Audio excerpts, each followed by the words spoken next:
Hey everybody, welcome to Parsha Hour. It's Thursday and we're studying the Parsha like we always do. It's also just really like the end of the year here. We're really at the tail end of the year, and a lot of us have Rosh Hashanah on the brain, and I certainly do.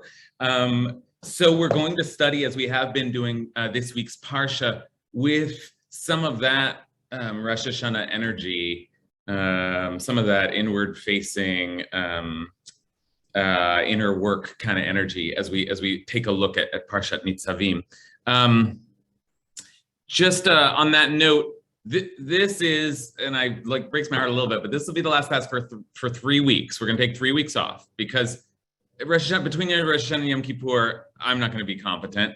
I think a lot of us won't be like racing to a Parsha class, although we really should be, because next week is Parshat Vayelech, and Parshat Vayelech, Parshat Hazinu, and Parshat Bezot Bracha always they're like the little orphans of the Torah. It's so sad. They always get lost in the shuffle at the end, and we really should be studying them. And it's like, I mean, forget about Bezot Bracha, doesn't even have a week of its own. It's like the last. It's just we read it on Simchat Torah. Anyway, you can see I'm feeling very sad and ambivalent about it. But we'll be back September 30th for Parshat Bereshit, and we'll start this journey again together. This Sunday, and just to take us into the learning a little bit today, this Sunday I did a little teaching, just very short teaching with our Green Action crew here at Ikar, and they were doing like some planting. We have like a memorial garden that a Yizkor memorial garden that we've set up for people to walk through and hold memories during this season. It's a beautiful thing, and our Green Action Committee is always like tuned into the natural world and the environment, and is involved in all kinds of activism on that front, and also then wanted to kind of like get in and plant. They get their hands dirty. So I went and I taught just 10 minutes on like the Torah of planting. And I talked about this line in Deuteronomy that we read several weeks ago, that says that Ha'adam Eitz HaSadeh, that a person is like a tree of the field. We talked a little bit about that, like a person as a tree, like how exactly does the Torah mean that? But thinking of, it's a really beautiful like description that Hazel's like little girl gave of like, oh, the tree comes from a seed, we come from a seed, the tree has limbs, we have limbs, the tree, it's like lots of good comparison there. And it was nice for me, but I came home and I looked at all these plants that were kind of trapped in these pots because I've just neglected them and they were all suffocating. And I kind of replanted all my plants because I suddenly felt like, oh, this is like me, which is to say that like the experience of Torah study did for me what I'm always hoping it does for everybody else. So like it sort of worked on me. I went home and I was like, let's think more about our relationship to plants. And I want to do more. So I offer myself as an example of how this can really like sink in, and thinking about this analogy and this metaphor can be really powerful for thinking about our own growth. Today, we're going to look at another plant metaphor. That was the lead up. Where is he going with this? That's the lead up. Another plant metaphor, but this one it goes in the other direction. It's difficult, and it's like a negative plant metaphor, like as you'll soon see. Okay, let's say a blessing to just bring us into the learning today. Baruch atah Adonai Eloheinu melech haolam asher kidshanu b'mitzvotav v'tzivanu la'asok b'divrei Torah. Okay, so where are we today? So we're all standing here today. That's the opening of the Parsha this week, Parshat Nitzavim. Atem Nitzavim Hayom. Let's see. Let me give you the source. This is what we're going to be looking at. So Moses has been talking now for a while. That's what Deuteronomy is Moshe giving his last great speech, and it is a great speech. It's an epic speech. And imagine he gave the whole, or most of the book over the Jordan on the plains of Moab, ready to come into the land of Israel, which he will not do. He's giving them their last great mission pledge, and it ends it comes to an end last week, as if it had been closed out with all of these warnings, blessings, and curses that Moses gave. If you do good, blessings. If you do bad, curses. Heavy stuff, But that's sort of, and Moshe is repeating something we saw in the book of Exodus, and actually throughout the book of Deuteronomy. Moshe is there's a way in which Deuteronomy is like our first example of midrash, because it's a little bit like Moshe doing midrash on the Torah. Moshe kind of rethinking the Torah, and in fact, the book of Deuteronomy is often called Mishneh Torah, which is the kind of the Torah again. The Torah again, the repetition of the Torah, though it's not just repetition, it contains a lot more. Okay, all of which is to say, always keep in mind that the book of Deuteronomy is in Moses's voice. That's one of the most helpful lenses to use to analyze it. But here we are at the end, we're coming to the end, and there's this is as it, I would call this the, what's the Constitutional Convention. This is like the ratifying ceremony, Parshat Nitzavim. Listen to the language here.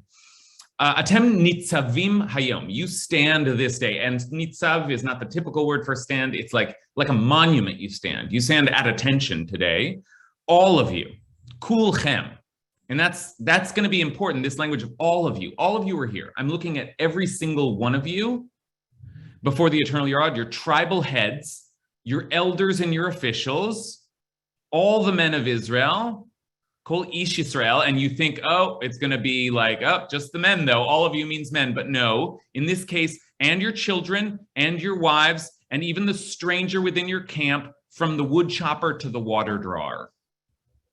Okay, everybody. The women, the children, the men, the elders, the young, all occupations. Now, this is an interesting phrase.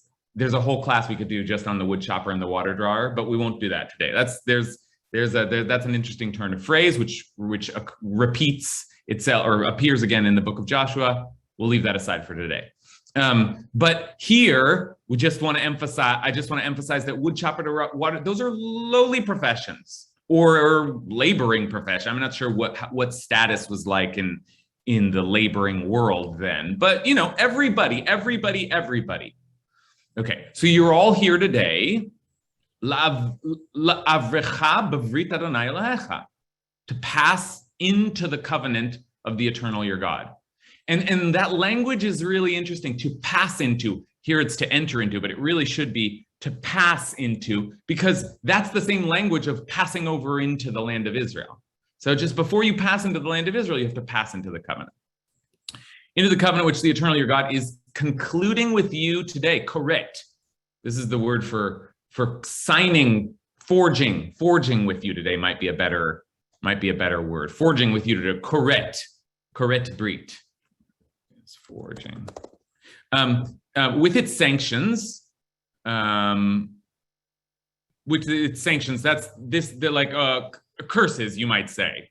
The thing that we just covered. To the end that God may establish you this day as God's people and be your God, as God promised you, as God swore to your fathers, Abraham, Isaac, and Jacob. I make this covenant now. You saw me really trying to emphasize the everybody aspect in those early lines, but just see, it continues. This really is a theme. I make this covenant with its sanctions, not with you alone, but both with those who are standing here with us this day before the eternal our God, and with those who are not here with us this day. That's like, okay, not only everybody here, kids, adults, everybody, but also everybody who's not here, which tradition has understood, and it's a pretty good read, that means from now on, I'm making the covenant with all of Israel. God made the covenant with us because we were included in. we were now you could ask, well, is that really fair? Do I really have to follow a covenant that I actually was not standing at? That's another class that we'll do at another time. There are lots of interesting classes here to lots of interesting limudim to dive into.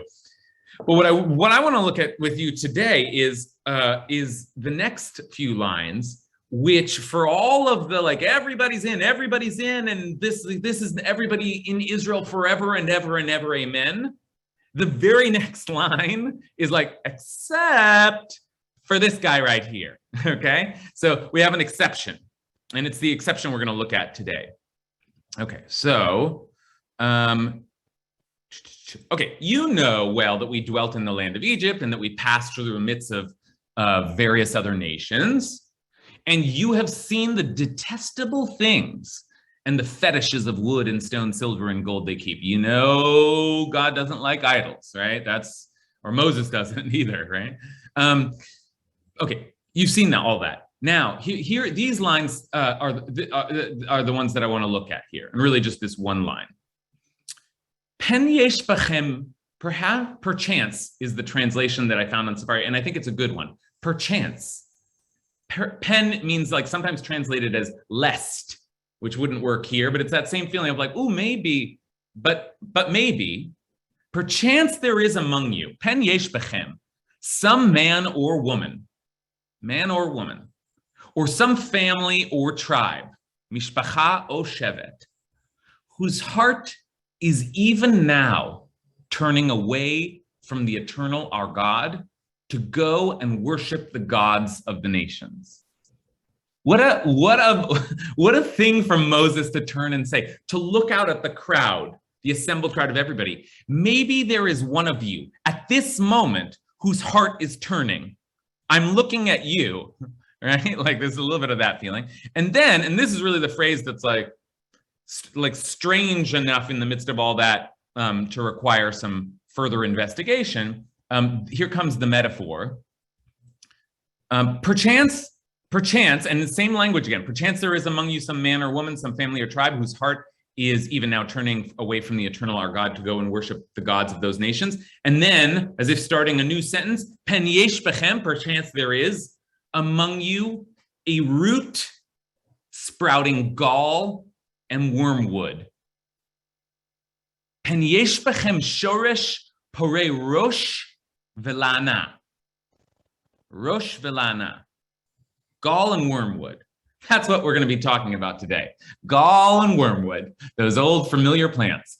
Okay, let's just finish this here now, and then things get really nasty. When such a one hears, one more thought from the person that we're going to be looking at today, and then God gets angry. So when such a one hears the words of these sanctions, this is important too. When such a one hears the words of these sanctions, he may fancy himself immune.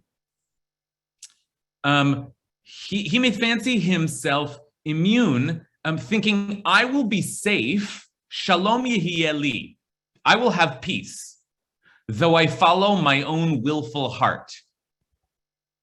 And it could be though I, or it could be because I.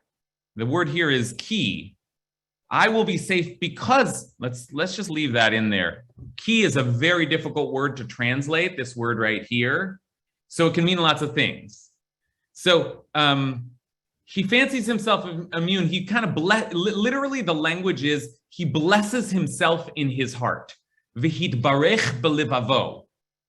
These are, I want to get some of the nuances here. Blesses himself within his heart. Okay, sorry to do this mid-class, but it's just let's actually have the language here because we're going to be looking at it. And so he blesses himself within his heart, and he says, "I will be safe." Ki b'shrirot libi elech. So they're translating as even though, but the word ki is malleable and could. It's just sort of a pivot word and could mean because I follow my own willful heart. Okay, sorry, I should have translated that better before, but I want to give you all the nuances there. To the utter ruin of moist and dry alike. That's an interesting word. The language here is Sifot harava et hatzmeah. So that's the end of both the abundant and the thirsty. Which, like, that's also very, very, very difficult language to translate. But it's moist and dry, actually, even though it's not a literal translation, seem good just because we were talking about roots. These roots. Okay, so that's our work for today. There's a very complicated metaphor going on here. The root of gall and wormwood, which leads to this sort of thinking. I'll be safe.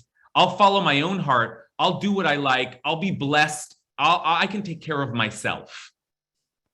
To the utter ruin of moist and dry alike. The Eternal will never forgive him. Okay, and here things get nasty. Rather will the Eternal's anger and passion rage against that man till every sanction recorded in this book comes down upon him, and the Eternal blots out his name from under heaven.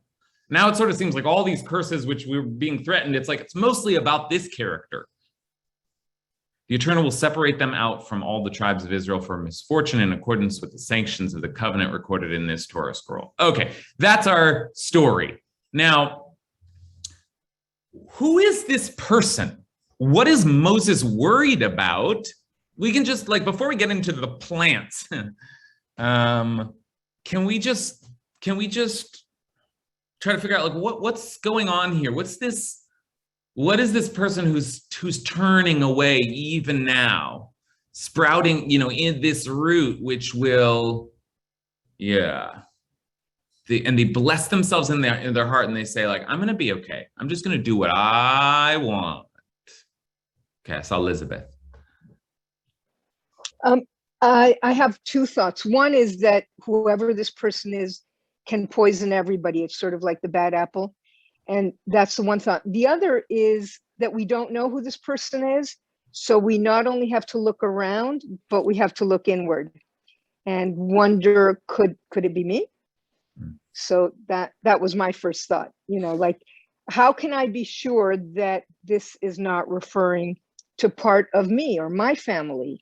Why do I just look around and blame somebody else? Good. Okay. So first of all, Elizabeth's beginning to wonder what's the nature of this growth, which is beginning to seemingly infect or infest. And maybe it's like something toxic, something poisonous. So we'll do a little more investigation on that front. But also Elizabeth considers the metaphor of the root. And very, very beautifully, I thought, describes the way that the problem is beneath the surface. We don't know who this is. And if we don't know who this is, and that's sort of the way that it's being described, then aren't we all supposed to be thinking, oh, is it me? I mean, isn't that the way that Moses is talking? Maybe one of you right now, deep under the surface, nobody knows who it is. I don't know who it is. And then we all start thinking, gosh, is it me? Am I the person? Right? So, okay, that's very good in terms of the drama. Let's take another comment from Noah. Yeah, on this one, I was thinking, what else does this sound like? This sounds very similar to that rebellious son section in the Passover Seder, with the same son saying, what is this to you that I have to pay so much attention? And here Moses is asking of the people, who amongst you is in your heart turning away? In Passover, it's an out loud direct question. Here it's sort of an indirect internal question, and looking for the poisonous, rebellious, wanting to turn away people amongst the nation that want to stay true to the covenant. Good, thank you, Noah. That's a very lovely and succinct way of alluding to a recurring theme, actually, in the Torah. I thought you remind us of a great example, which is the rebellious son, right? This idea that another example is the tempter, Hamifate, who tells you to go, come, let's worship idolatry together. And these are all, Deuteronomy moments. And what is, what's going on, that the Torah is worried that someone is going to be, there's a traitor amongst us. And it's not a traitor, it's more like a defector. There's someone who's not with us. And the whole thrust of this moment is we're all together. We're all here together, forging ourselves into a covenant. And so Moses is worried, or we should be worried, I'm not sure where the anxiety rests, that someone's gonna poison what's the phrase? It's the phrase, a one bad apple. That's the idea. And look at that plant language again. One bad apple spoils the bunch. I want to just so we have it, and we'll just keep going. I see hands up and I want to hear from folks. Might as well mention what Gahl and Wormwood are, because I don't, unless you're a botanist. Anyone know like Gahl and Wormwood? Anyone familiar with these plants? I had to look them up, and they obviously, it's Rosh, which is interesting. It's a kind of a homonym for like the word for head, Rosh, and Lana. They are translated as Gahl and Wormwood, and it's been, obviously you can imagine people, biblical scholars and commentators, and over the years trying to figure out what they are. But the general consensus, or at least the most frequently referenced plants are, or at least the quality of these plants. So here's what we call wormwood, and it's also what they use to make absinthe, right? And it's a moderately poisonous species of Artemisia. Okay, I don't know if I'm pronouncing that right, but like what's interesting about it, or what's distinct about it, is that it's bitter. In fact, it's used to make bitters, right? And also to make, to flavor alcohols, and that's interesting to me as well, because here's what it looks like, right? Here's what it looks like. That's interesting to me as well, because I have to move this little Zoom thing. I didn't find a Wikipedia page on gall, but here's a little attempt to figure it out. And one of the most common identifications is that gall is a form of poppy, an opiate.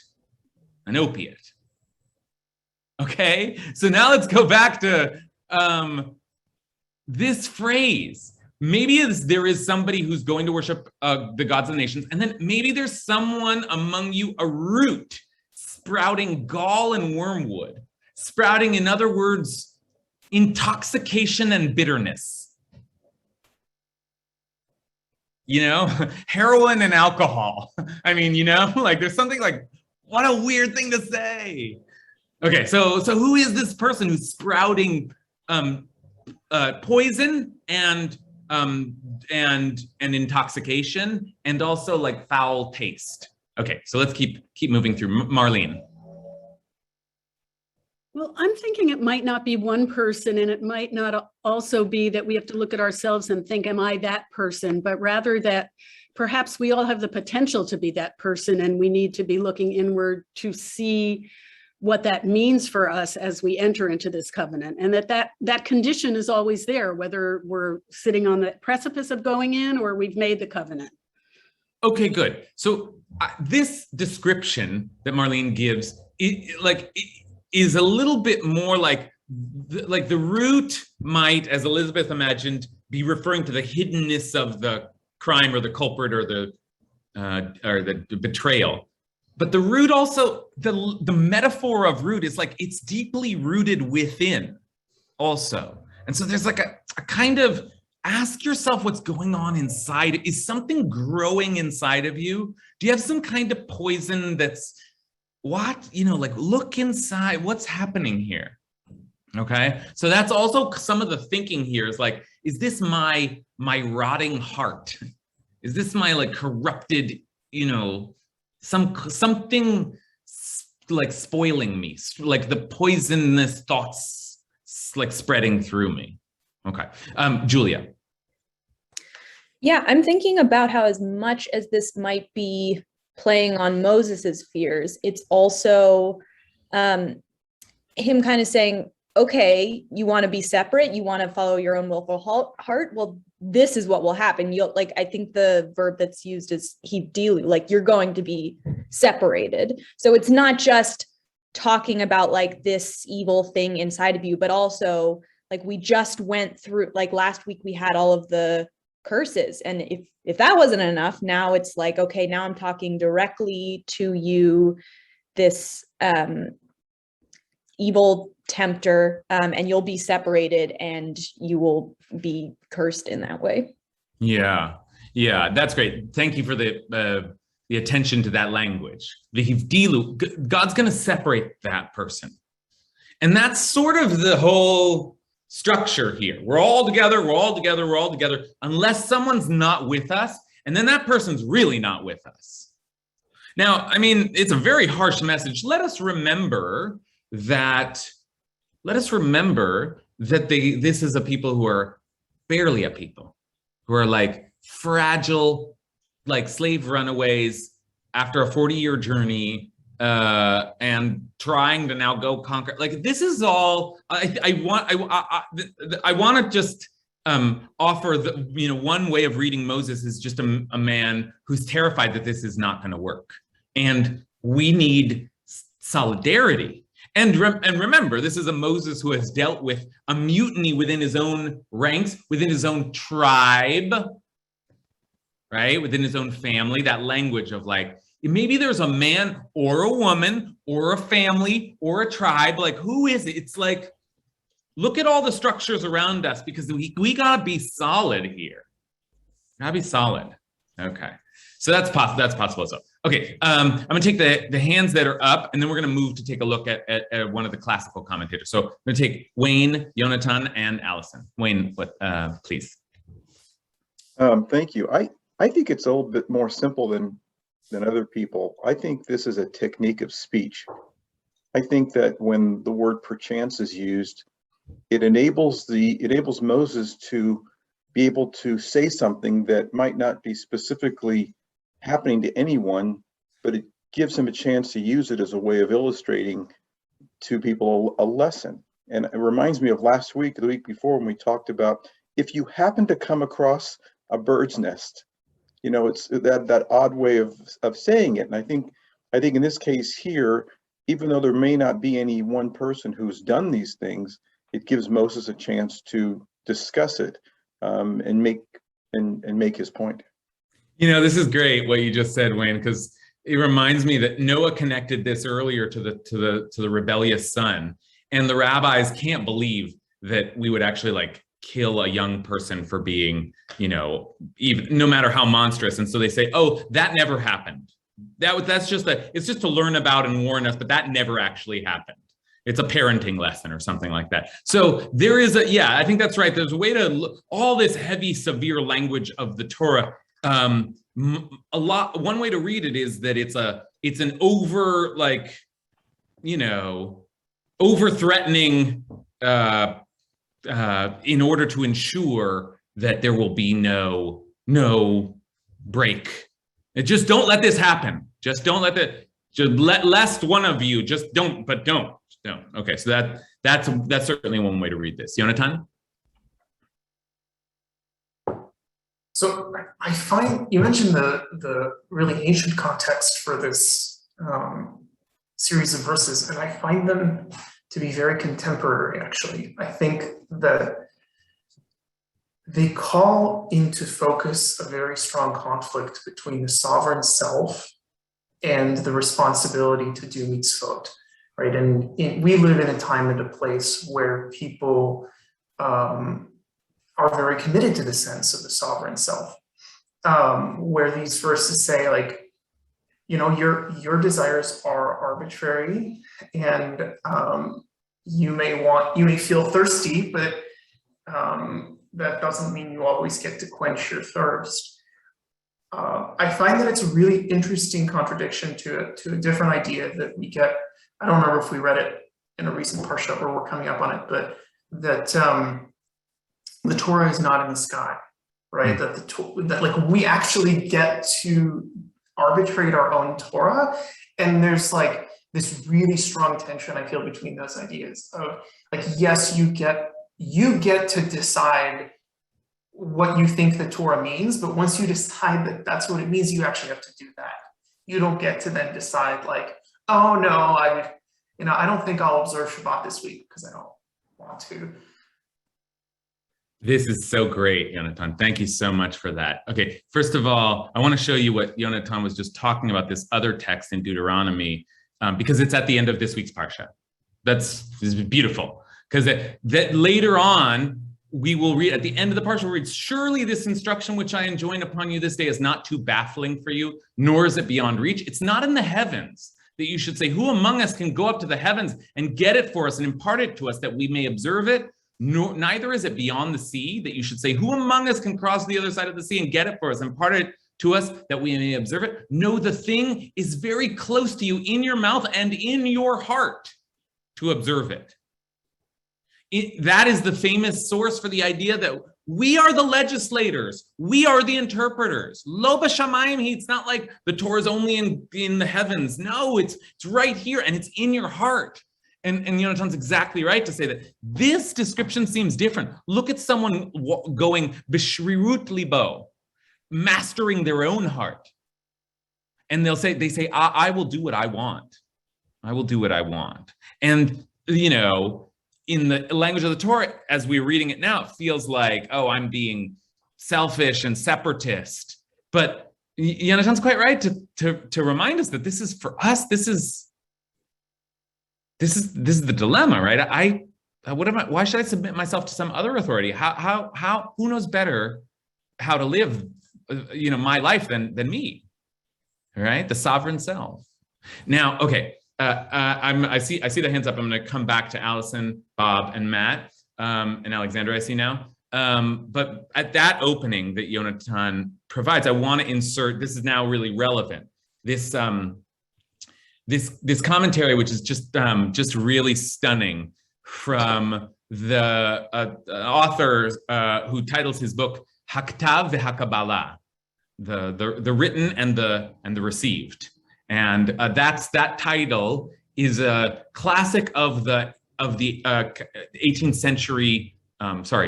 century German orthodoxy, which was an attempt to show that like the Torah was the received tradition was true. And so he was part of that movement, part of like the sort of modern Orthodox Samson Raphael Hirsch world of kind of like of warring with Reform Judaism in the 19th century in Germany. But the thing is about the German Orthodoxy is that, like the Reform, everybody in Germany at that time is trying to figure out how to be modern and sophisticated and go to university. So like, it's a little bit funny, is like the reason they're debating so much is just a question of how much they change. So they're all linguists and scholars and biblical, precision and proving that the Torah is true, but scientifically, this is the spirit of the age in 19th century German Jewry, from Reform on to Orthodoxy.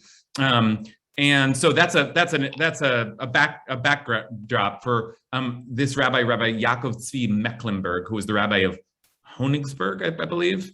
And he wrote Haktav v'Hakabbalah, and it's a great work of Torah commentary. But here we're going to look at his piece, and it picks up, I think, on the individual choice, individual reckoning discussion that Yonatan has started us off on. So Haktav v'Hakabbalah says, I will follow my own willful heart. And maybe he's thinking exactly what Yonatan's thinking, is like, look at all of these people around me, these Reformed Jews, who are saying, oh, I'll just do what I want,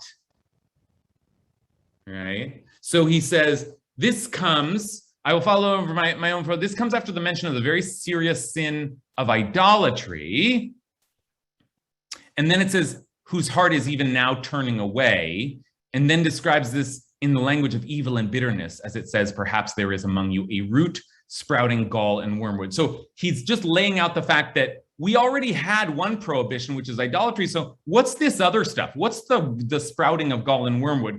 Because look, we had perhaps, and then, or perchance and perchance. So there's something separate that the sprouting of root and wormwood is, that's different from idolatry. And this is his take on it. So just listen to this depiction. This is a man at whose core lies a deterioration of the fundamentals and features which are the very essence of our Torah. When he hears all of this, all the particulars of the covenant and the specifics of the commandments, covering various topics, some of which have their reasons explained. Sometimes we look at the Torah and it tells us that it makes sense. Some of which have the reasons explained, and some that the intellect cannot grasp. I'm going to make this a little bigger if I can. Yeah. And some that the intellect cannot grasp, for the source of God's wisdom is blocked from, oh, this is just my translation, blocked from him. Ah, I hate when that happens.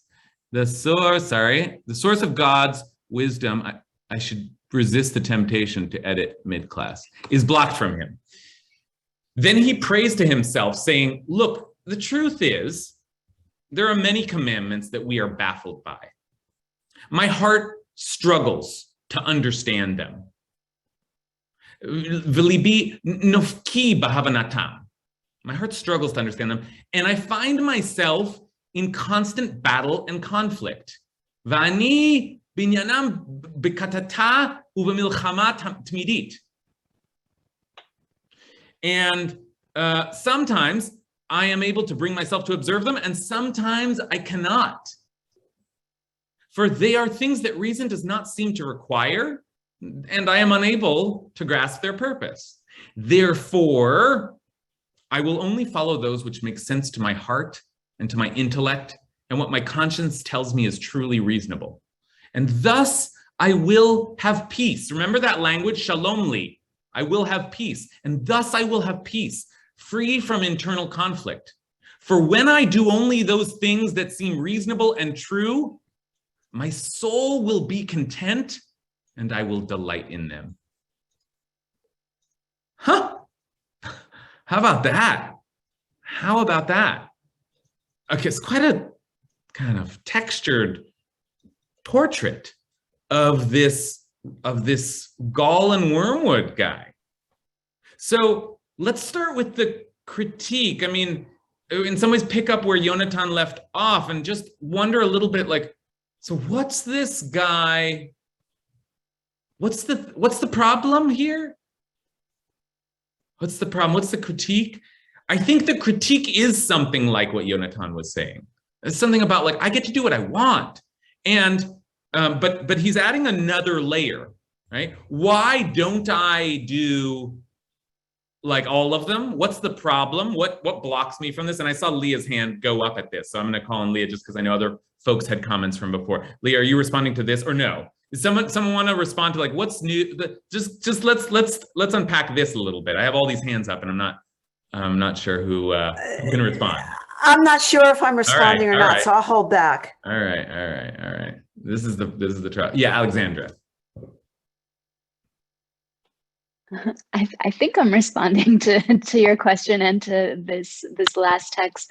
To me, it's a very complicated issue of discernment from like when you're bringing people together and when you're part of this covenant and when you're God and when you're the leader of this group, and just such a complicated matter of discernment, because the original text says those who follow their heart, their own willful heart, not those who have their own willful heart or those who have doubts or questions or believe other things. And then this text is saying, I will follow my heart. And yes and yes. and so I think there's something maybe about like almost like God's dilemma here.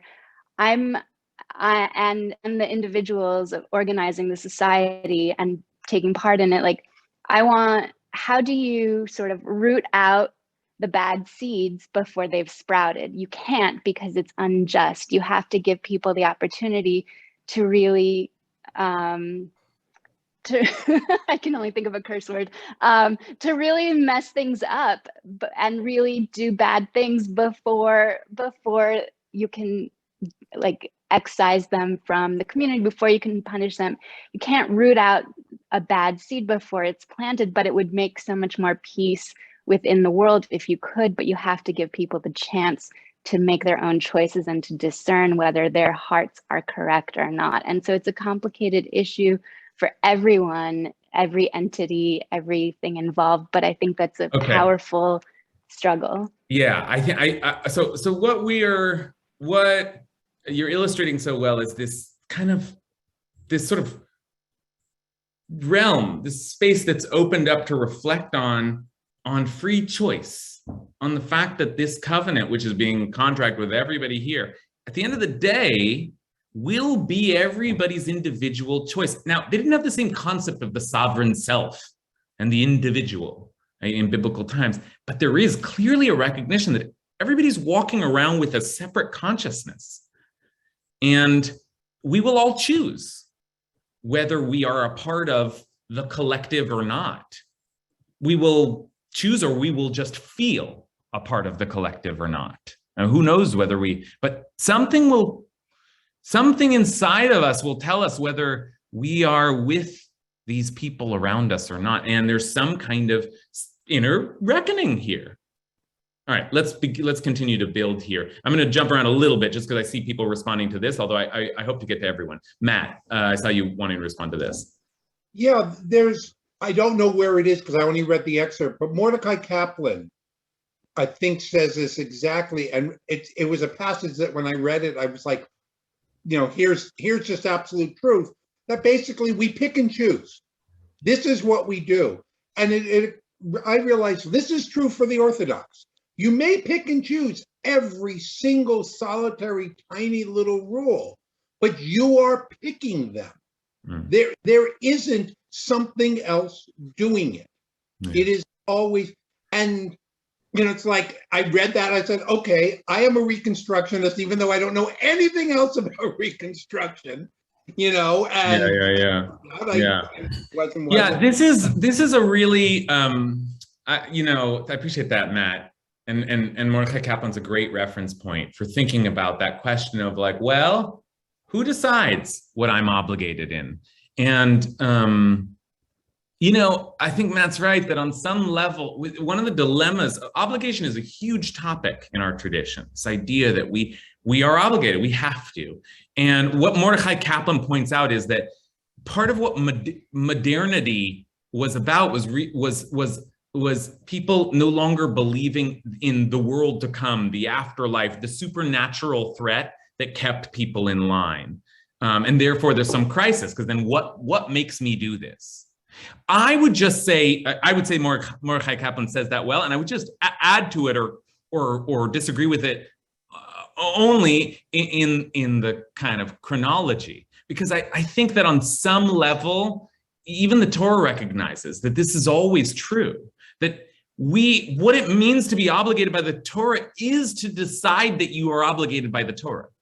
Because unless God actually comes out of the sky and throws something at you, which I guess happened back then, but hasn't happened to us for a long time, like that, then on some level, the nature, I never break Shabbat. My gosh, I'm terrified by breaking Shabbat, but like, that's why? Because I have to? I on some level, that's the lifestyle choice. So there's something like, that's like at the heart of our whole relationship to our tradition. Now, that's an interesting sort of legal or philosophical question. But for our purposes, like, how is that, what in the heart of this person, in the part of this Gahl and Wormwood root, what's going on?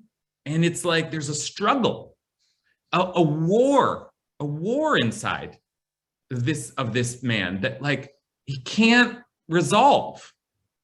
And I actually feel that it's very sympathetic language. It's a critique. How dare you go out on your own, decide for yourself? There's something you can hear almost like he's thinking of the like Reformed Jewish position. And at the same time, he's also a kind of a early modern German Jew and thinking, he gets it. You know what I mean? He gets what it is to feel like, so what's the problem? What does he get? What's the problem, Allison? Well, the problem is that there are some commandments that either they don't make sense, or like more importantly, I think some of the commandments go against ideas that we have about what is just, what is right, what is good. This resonates with me in some ways because like there have been times in my life, not to be too personal, but like there have been times when I feel like I've been hurt by like the rules of the Torah. My mother never converted, even though I was raised Jewish. So that was really painful at different times in my life to have Jews say, well, you're not Jewish. And then, after years of struggling with that, deciding to do an affirmation, I think I talked to you like a year ago. There was this guy who I really liked, and we had this really nice connection, and he was a Cohen. And because I'm technically a convert, which I don't identify as a convert, said, okay, we can't date because I could never marry you. And, I guess I'm connecting it to this because it's so interesting to go back to what Yonatan was saying is, on the one hand, in communities like ours, we talk about like the kishkas, like what seems right. And yet we also choose to have this book, this set of laws as like bumper rails or something, like that we've chosen to like be bound by these laws. So what does it mean? How do you navigate that, to choose to be bound by laws that sometimes maybe actually feel hurtful or destructive or wrong? Allison, thanks so much for that. Thanks for being willing to share that deep stuff in your own journey, and to share something that's makes so real and poignant, the dilemma here, because it almost sounds as we could read this as like, well, some commandments just don't make sense. Why do I have to keep kosher? Right? And that's part of it. Some of the commandments make sense to me and some don't. That's the part that easily fits into like a critique that's going on there in Germany in the 19th century. But there's something more bitter. Remember, it's bitter root. There's something about this that it's like poison, feels like poison. And you hear in this language, this war that's like constant battle and conflict. Sometimes I'm able to bring myself to observe them. Sometimes I can't. I just can't. There's a pain there. There's a struggle there. And as Allison says, it's not just like, oh, this doesn't make sense. It's like, this is wrong. I cannot do this. This is what is this supposed to be for if it brings me pain?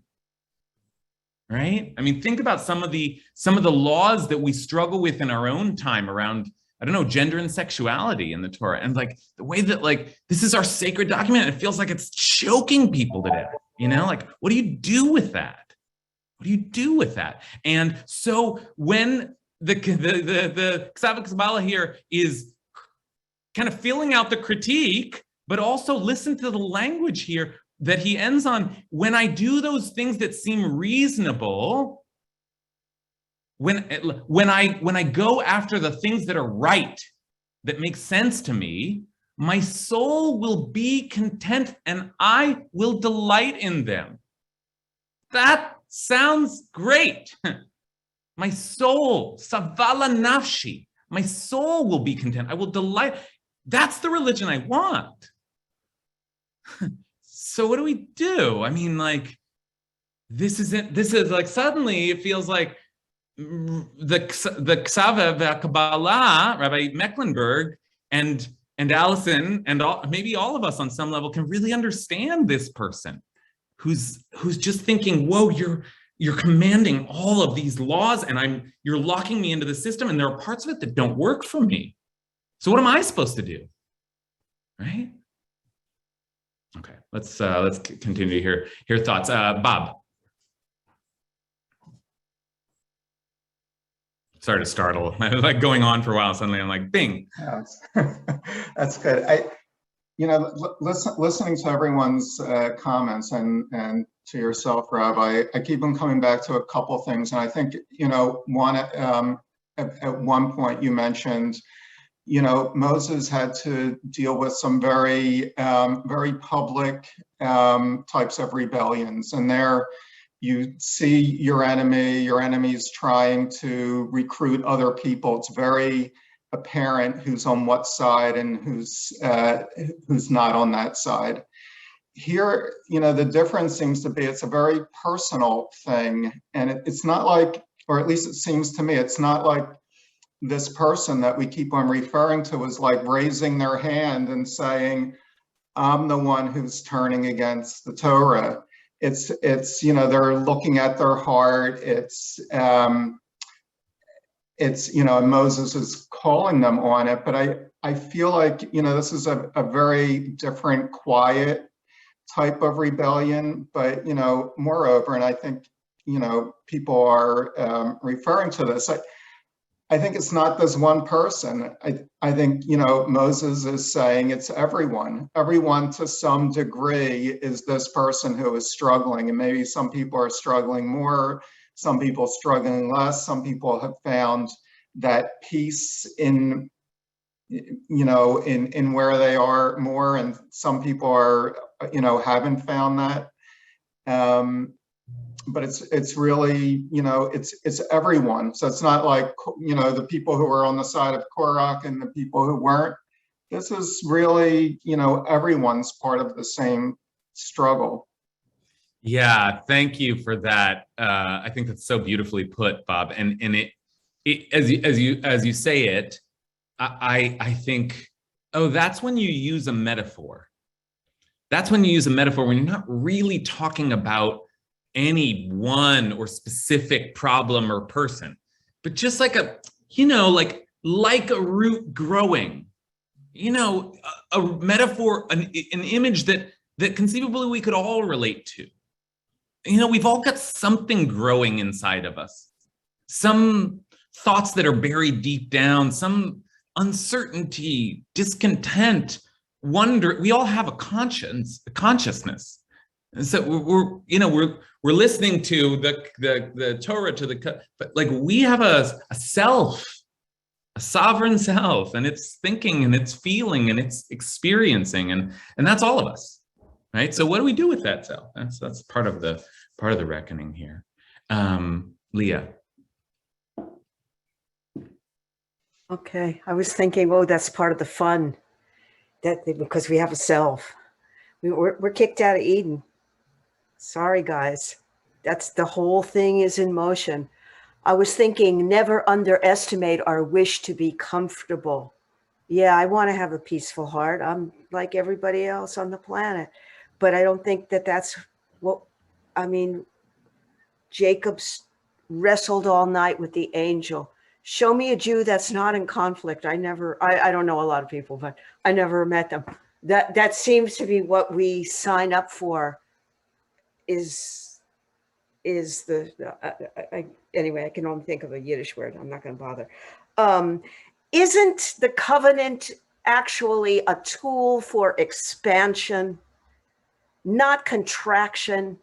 The people who interpret in order to get tighter, in order to bring out the rule book, in order to say, all right, you're a Jew, you're not, blah, blah, blah, blah, blah.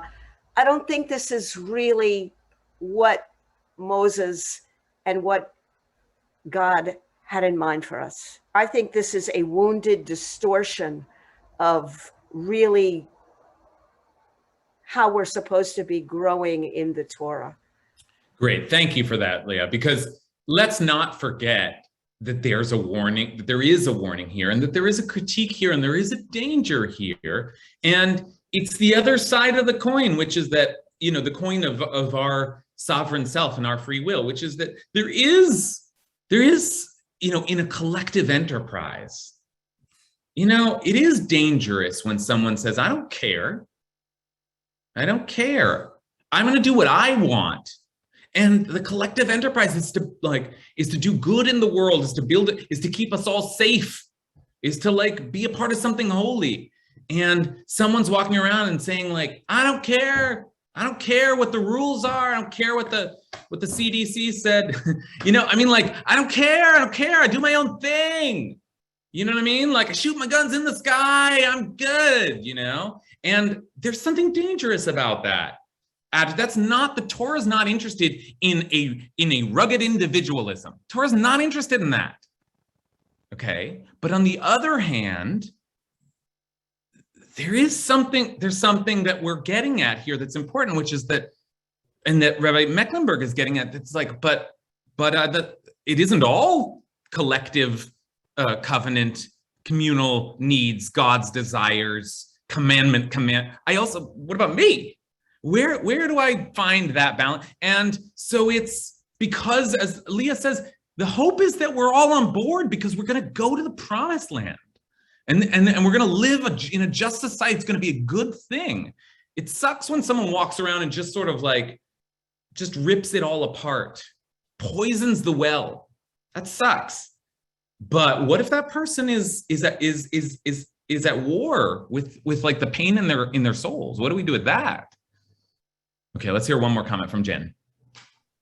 Yeah, I was thinking, I'm really fixated on the part of it that is turning away from what you don't understand, the pieces of what you don't understand, and that I read that to be the areas of mystery, the areas of going sort of beyond our human reason. Don't turn away from those.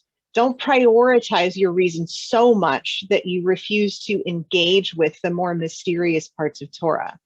Not necessarily because you're going to obey them in a literal way, because that's really not what the tradition ever really did, but because you want to maintain a relationship to the pieces of God and God's words to the people that does not reject that which goes beyond human reason.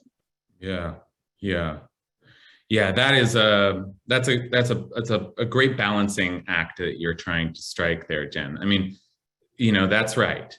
That on some level, I have to be okay with not understanding everything, not even like, it's not about this thing all measuring up to my standards of what is correct and intellectually coherent. And there's a little bit of give and take. There's a little bit of negotiation. There's a little bit of mystery in it if I'm going to get to something higher, something transcendent. But at the same time, being open to the mystery is not the same as annihilating myself in the face of it and being willing to just let go of myself in the face.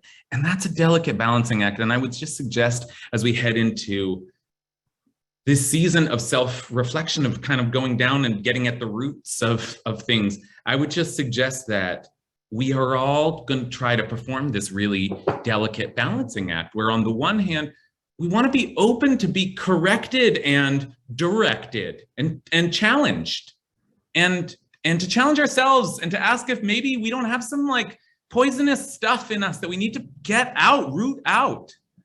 But on the other hand, not to turn that process into a rooting out of our very souls, that we don't go so far that we annihilate ourselves. We have to protect part of the process is to care for the self that is moving through this covenant. And so that's a balancing act, like try to get to the bottom of things and try to root out what you need to root out, but be careful, because don't root out your very core. I'm wishing everybody a Shana Tova. I hope it's a good year. We deserve a good year, don't we? And I will see you in 4 weeks on the 30th. All right.